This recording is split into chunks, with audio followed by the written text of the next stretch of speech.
আমাদের জীবনে বিপদ আসবে, কষ্ট আসবে, দুঃখ আসবে, কিন্তু বিপদে আপদে আমরা হাল ছেড়ে দিব না, হতাশ হব না। মুমিন হতাশ হয় না, নিরাশ হয় না, হাল ছেড়ে দেয় না। মুমিন ভরসা রাখে একজনের উপর। আওয়াজ করে বলুন, যিনি কে? বিপদে পড়লে আমাদেরকে উদ্ধার করে কে? আমাদের জীবনে বিপদ আসবে, কষ্ট আসবে, দুঃখ আসবে, কিন্তু বিপদে আপদে আমরা হাল ছেড়ে দিব না, হতাশ হব না। মুমিন হতাশ হয় না, নিরাশ হয় না, হাল ছেড়ে দেয় না। মুমিন ভরসা রাখে একজনের উপর। আওয়াজ করে বলুন, যিনি কে? বিপদে পড়লে আমাদেরকে উদ্ধার করে কে? এমন বিপদ মাঝে মাঝে হয় না, দেয়ালে পিঠ থেকে যায়, চোখে মুখে অন্ধকার, কি করব দিশা খুঁজে পাই না। এরকম হয় কখনো? হ্যাঁ, আপনাদের হয়? হয় না? তো জান্নাতে আছেন আপনারা। হয় হয়, এরকম হয়েছে না যে দেয়ালে পিঠ থেকে গেছে, চোখে মুখে অন্ধকার, কই যাব, কি করব, বাঁচানোর কেউ না, এরকম হয়েছে কখনো আপনাদের? যদি হয় তাইলে এটার সলিউশন বলবো, না হইলে তো এগুলো বলে লাভ নেই। হয় হয় হয়, বিশ্বনবী এরকম কঠিন বিপদে পড়েছেন জীবনের কিছু কিছু মুহূর্তে। ওই মুহূর্তে বিশ্বনবী স্পেশাল দুইটা দোয়া পড়তেন।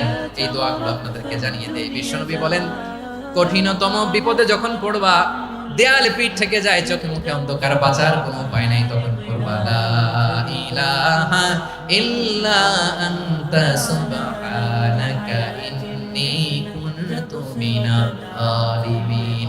আল্লাহ, তুমি ছাড়া কোনো ইলাহ নাই, তুমি পবিত্র, নিশ্চয় আমি জালিমদের অন্তর্ভুক্ত। সুবহানাল্লাহ বলেন। এই দোয়া সাইয়েদনা ইউনূস আলাইহিস সালাম পড়েছিলেন যখন মাছের পেটে ছিলেন। কিসের পেটে? এবং অনেক মুফাসসিরিন ইকরাম বলেছেন, অনেক আহলুল ইলমরা বলেছেন, এটা হচ্ছে ইসমে আজম। ইসমে আজম এমন দোয়া যেটা দিয়ে দোয়া করলে আল্লাহ দোয়া কবুল করে, কিন্তু এটা কোনটা, এটা নিয়ে ইখতিলাফ আছে। কোন কোন আহলুল ইলম বলেন এই লা ইলাহা ইল্লা আনতা সুবহানাকা ইন্নী কুনতু মিনাল জালিমিন, এটা হচ্ছে ইসমে আজম। সাইয়েদনা ইউনূস আলাইহিস সালাম পড়েছেন। আপনারা পড়েননি? তুফান হইলে পড়েন না? আমাদের এলাকায় তো এটা খুব, এটার উপর ব্যাপক আমল আছে। পটুয়াখালীতে কি অবস্থা বলেন? পড়েন পড়েন পড়েন পড়েন। বিপদ আসলেই প্রথমে বিশ্বনবী সাল্লাল্লাহু আলাইহি ওয়াসাল্লাম একটা দোয়া পড়তেন। কি পড়তেন? তিনি পড়তেন, ইন্না লিল্লাহি ওয়া ইন্না ইলাইহি রাজিউন। নিশ্চয় আমরা আল্লাহর জন্য, নিশ্চয় আমরা কার দিকে ফিরবো ভাই? আবার কার দিকে ফিরবো? আওয়াজ করে বলুন তো, আমরা এসেছি কার কাছ থেকে, আবারও ফিরে যাব কার কাছে? এজন্য বিশ্বনবী পড়ছেন, ইন্না লিল্লাহি ওয়া ইন্না ইলাইহি রাজিউন। নিশ্চয় আল্লাহর জন্য, ওই আল্লাহর দিকেই আমরা ফিরে যাব। তারপরে বিশ্বনবী পড়তেন, আল্লাহুম্মা আজুরনি ফি মুসিবাতি ওয়াখলুফ লি খায়রাম মিনহা। একসাথে প্রথমে পড়তেন ইন্না লিল্লাহি ওয়া ইন্না ইলাইহি রাজিউন, তারপর পরে পড়তেন আল্লাহুম্মা আজুরনি ফি মুসিবাতি ওয়াখলুফ লি খায়রাম মিনহা। মানে আল্লাহ, এই যে আমি বিপদে ধৈর্য ধারণ করলাম, এটার সওয়াব তুমি আমারে দাও, আর যেটা হারালাম এর চেয়ে ভালো কিছু দিয়ে মেকআপ করে দিও, ভালো কিছু দিয়ে বদল করে দিও। সুবহানাল্লাহ পড়েন। তাহলে বিপদ আসলে আমরা কি করব? কথা বলেন। এই যে আমি শুয়েছিলাম, নাশিদ গাচ্ছিল ওরা, এদেশে পরস্পরে দেখা হলে দেয় সালাম, এদেশে আমজনতার হৃদয় জুড়ে পাকালাম, এদেশে বিপদ এলে সর্বজনে সর্বক্ষণে দোয়া পড়ে, ইন্না লিল্লাহি। কি পড়ে? সুবহানাল্লাহ সুবহানাল্লাহ সুবহানাল্লাহ সুবহানাল্লাহ। এদেশে আযান শুনে সূর্য ওঠে শহর গ্রামে, এদেশে আযান শুনে সূর্য ডুবে সন্ধ্যা নামে, এদেশে সকল কাজে সবাই বলে বিসমিল্লাহ, এদেশে ভালো কিছু দেখে শুনে হাসি মুখে সবাই বলে মাশাআল্লাহ। সুবহানাল্লাহ পড়ে। তাহলে বিপদ এলে আমরা কি পড়ি? কথা বুঝলে সবাই উত্তর দিতে হবে। বিপদ এলে কি পড়ি? তাহলে বিপদ এলেই আমরা এখন থেকে ইন্না লিল্লাহ করব, নাকি হাই হুতাশ করবেন? একদল আছে হাই হুতাশ করে, হায় আল্লাহ রে, মোর কি হইল রে, মই কি হরমু রে, মই কমবে জামু রে। আছে না নাই?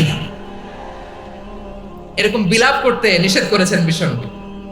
কি করব, কই যাব, কি হবে, হায় হায়, এরকম হাহুতাশ আছে না নাই? বিশ্বাসীরা হাহুতাশ করে না, তারা ইন্না লিল্লাহ পড়ে। কি পড়ে? মনে থাকবে? আমরা পড়বো ইন্না লিল্লাহি ওয়া ইন্না ইলাইহি রাজিউন। নিশ্চয় আমরা আল্লাহর জন্য, আমরা আল্লাহর দিকেই ফিরে যাব। এরপর পড়বো আল্লাহুম্মা আজুরনি ফি মুসিবাতি ওয়াখলুফ লি খায়রাম মিনহা। আল্লাহ, আমি যে বিপদে ধৈর্য ধারণ করলাম এটার সওয়াব দিও, আর যা হারালাম তার চেয়ে ভালো কিছু দিয়ে বদল করে দিও। সুবহানাল্লাহ পড়েন। বিশ্বনবীর হাদিস শুনলেন উম্মে সালামা রাদিয়াল্লাহু তাআলা আনহা।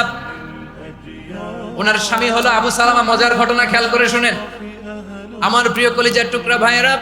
কানগুলো খরগোশের কানের মতো খাড়া করে আমার দিকে তাকান। সাইয়্যিদাতুনা উম্মে সালামা রাদিয়াল্লাহু তাআলা আনহা, ওনার স্বামীর নাম আবু সালামা। শ্রেষ্ঠ দম্পতি, শ্রেষ্ঠ ফ্যামিলি। প্রথমে হিজরত করেছিলেন হাবাসায়, পরে হিজরত করেছেন মদিনায়। উহুদ যুদ্ধের পরে ওনার স্বামী আবু সালামা ইন্তেকাল করলো, শহীদ হলো। সুবহানাল্লাহ পড়ে। যখন আবু সালামা ইন্তেকাল করলো, উম্মে সালামা রাদিয়াল্লাহু তাআলা আনহা কেঁদে কেঁদে হয়রান। আর নবীর শিখানো বাণী অনুযায়ী তিনি বারবার পড়ছিলেন ইন্না লিল্লাহি, কি পড়ছিলেন? বিজামু কি হরমু এগুলো বলেনি, কি বলছে? ইন্না লিল্লাহ। যেহেতু বিশ্বনবী বলেছেন কেউ যদি বিপদের প্রথম ধাক্কায় পড়ে ইন্না লিল্লাহি ওয়া ইন্না ইলাইহি রাজিউন, আল্লাহুম্মা আজুরনি ফি মুসিবাতি ওয়া আখলুফ লি খায়রাম মিনহা, তাহলে এই বিপদে যে সে যা হারালো তার চেয়ে শ্রেষ্ঠ কিছু দিয়ে আল্লাহ তার বদল দিয়ে দিবে।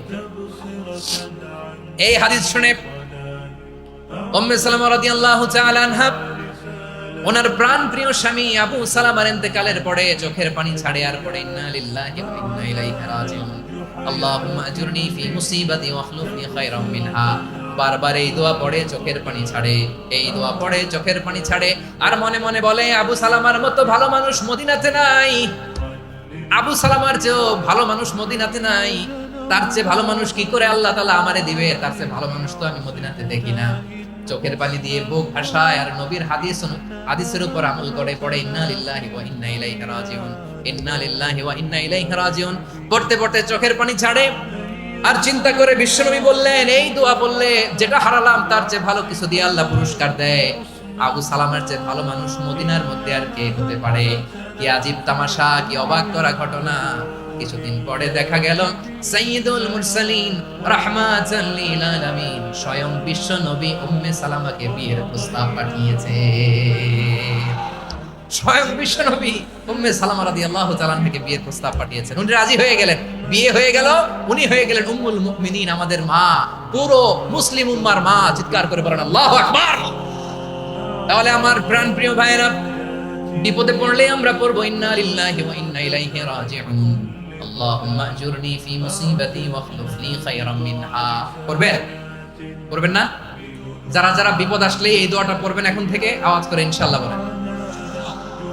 যা হারাইছেন তার চেয়ে শ্রেষ্ঠ জিনিস দিয়ে বদলা দিবে কে? বিশ্বাস হয়?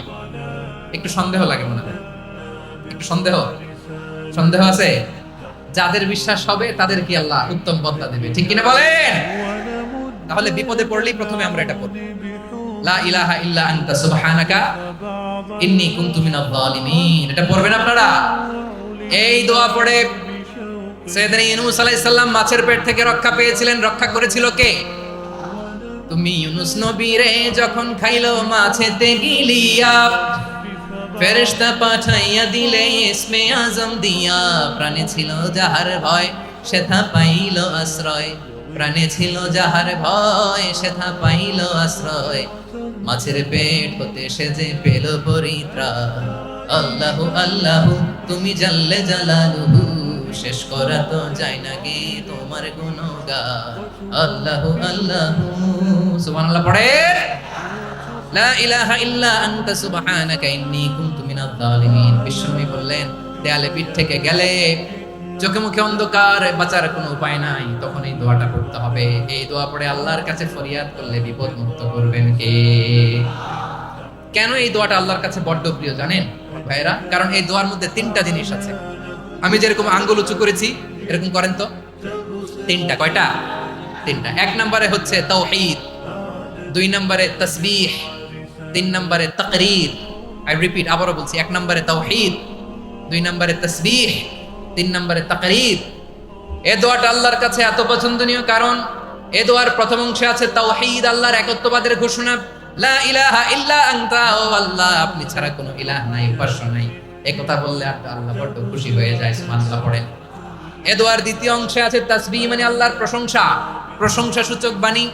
সুবহানাক সুবহানাক সুবহানাক, ও আল্লাহ আমি আপনার পবিত্রতা ঘোষণা করছি। সুবহানাক, এই কথা শুনলেও আল্লাহ খুশি হয়ে যায়। সুবহানাল্লাহ পড়েন। এই দোয়ার তৃতীয় অংশে আছে তাকরীর, তাকরীর মানে পাপের স্বীকৃতি। তাকরীর মানে কি?